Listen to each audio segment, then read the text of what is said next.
Un modèle vivant d'attachement à la sunna, d'ascétisme, de probité et de rectitude, Ahmad ibn Hanbal a profondément marqué les juristes, théologiens et savants du hadith.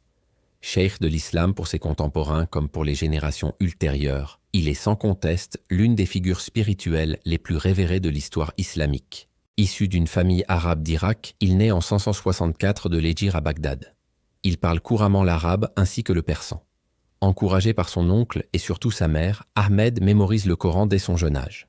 Il poursuit ses études en fiqh auprès d'Abu Youssouf, le plus célèbre des étudiants de l'imam Abu Hanifa. Dès l'âge de 15 ans, il se lance dans la quête du hadith, d'abord à Bagdad, puis en Irak, au Cham, au Yémen, et surtout en Hijaz, où il effectue 5 fois le pèlerinage, dont 3 à pied, tout en accumulant les hadiths auprès de leurs rapporteurs et narrateurs. Après 7 années de voyage, il retourne à Bagdad, où il rencontre celui qui sera son maître à penser et la dernière grande influence de son éducation, l'imam Ash-Shafi'i. Il est l'un des plus brillants étudiants de l'imam Malik, fondateur de la 3e école de jurisprudence musulmane. Sous son influence, l'imam Ahmad devient à la fois expert en fiqh et en hadith, une combinaison rare qui fera son excellence et sa notoriété. Ce n'est toutefois qu'à l'âge de 40 ans que l'érudit de Bagdad établit ses propres bases scientifiques et commence à propager son savoir et à émettre officiellement ses propres fatwas. Très vite, ses cours deviennent les plus populaires de toute la capitale du califat. On vient en grand nombre, jusqu'à 5000 auditeurs par session, pour profiter de sa sagesse et écouter les hadiths qu'il narre après la prière du Asr à la mosquée. L'honnêteté de cet érudit, scrupuleux au possible, n'est pas étrangère à ce succès. Reconnu doté d'une mémoire vive et fine, Ahmed met un point d'honneur à restituer fidèlement les hadiths à son public ainsi que dans ses écrits. Un autre cercle d'enseignement privé se tient chez le savant, où ses étudiants les plus brillants se réunissent. Parmi eux figurent certains des plus grands experts du hadith de l'histoire islamique, Al-Bukhari, Muslim et Abu Daoud. Bien qu'il ne souhaite pas que ses fatwas et opinions soient si propagés par souci d'humilité, il développe peu à peu une méthodologie particulière qui formera le socle d'un nouveau madhab, la 4e école de jurisprudence. Celle-ci accorde une place centrale au consensus, ijma, des savants postérieurs aux compagnons, ainsi qu'au qiyas, analogie. L'école de l'imam Ahmad se distingue également par sa grande diversité d'opinions. Il refuse notamment de trancher entre 2 positions différentes de compagnons et se contente de signaler leurs désaccords sans favoriser l'un des avis. Cette particularité fera la richesse de l'école hanbalite, qui connaîtra tout au long de l'histoire de nombreux savants ayant atteint le degré de l'ijtihad. Si cette école ne connaîtra pas l'expansion géographique des 3 prédécesseurs, restant largement cantonnée à l'Arabie et au Cham, elle apportera néanmoins une contribution majeure aux sciences islamiques.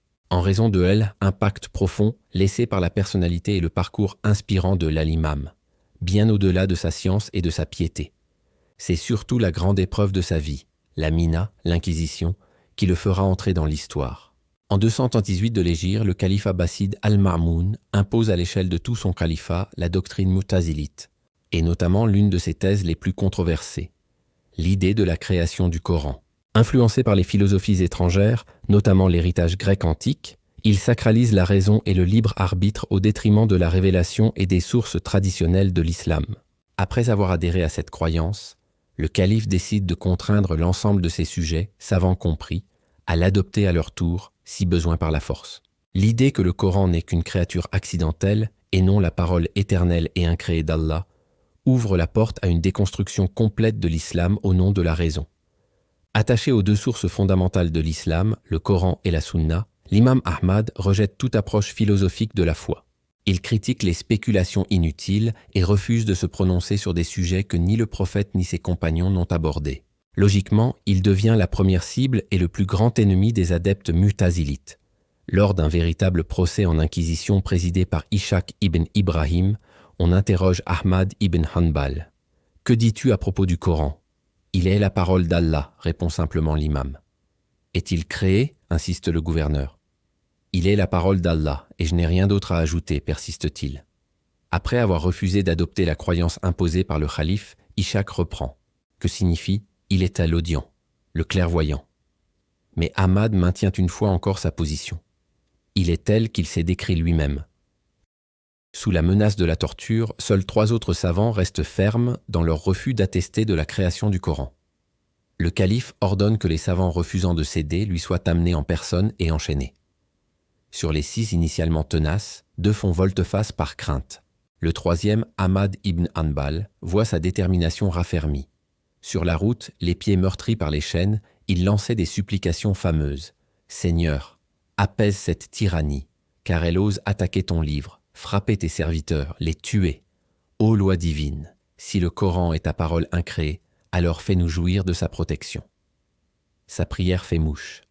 Quelques jours plus tard, la nouvelle de la mort d'Al-Ma'moun arrive. C'est donc le nouveau calife, Al-Mu'tasim, qui recevra l'imam. Bien que moins intense, la persécution continue. L'imam est ramené à Bagdad, toujours enchaîné, pour y subir de longs interrogatoires contradictoires avec les plus fins dialecticiens mu'tazilites en présence du calife. Impressionné par la solidité et la détermination de cet homme, le calife lui propose, en privé, de lâcher l'affaire contre la promesse de grâce et de récompense mondaine.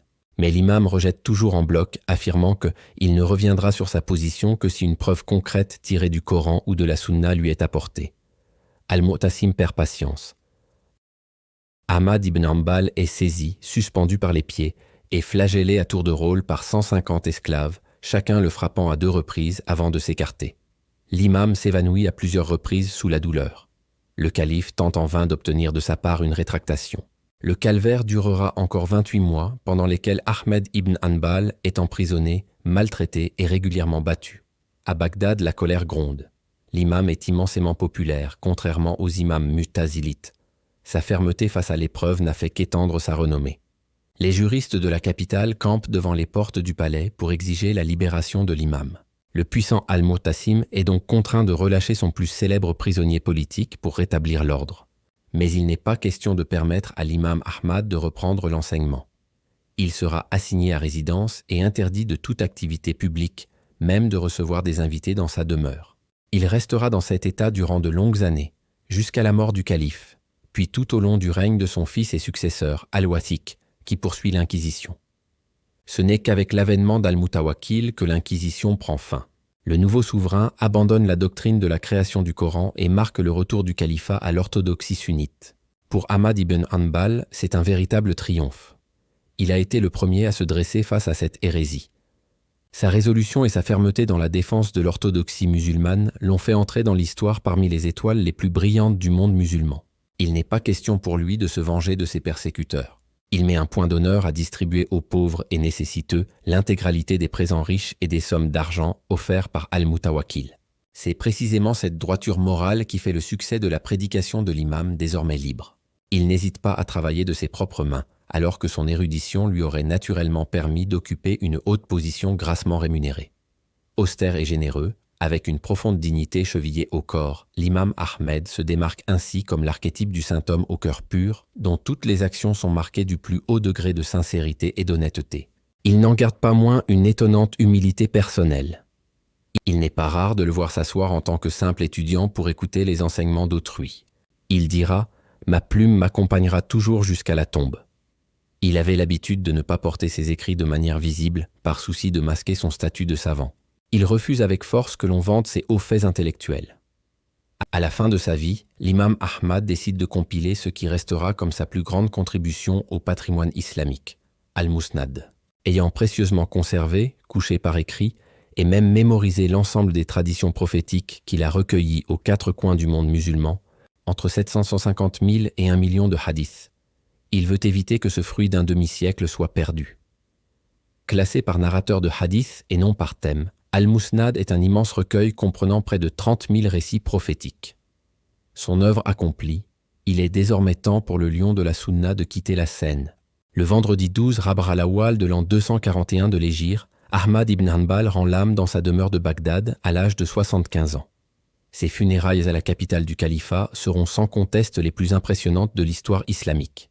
Pas moins de 800 000 croyants s'y déplaceront pour implorer la miséricorde d'Allah sur le défunt et l'accompagner jusqu'à sa dernière demeure.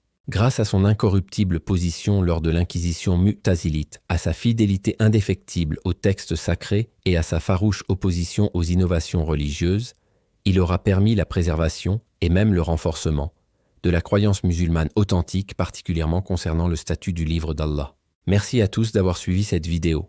D'autres vidéos sur l'histoire des compagnons sont disponibles dans la barre de description. N'hésitez pas à vous abonner pour ne pas manquer nos futures productions. à partager et à laisser un pouce bleu.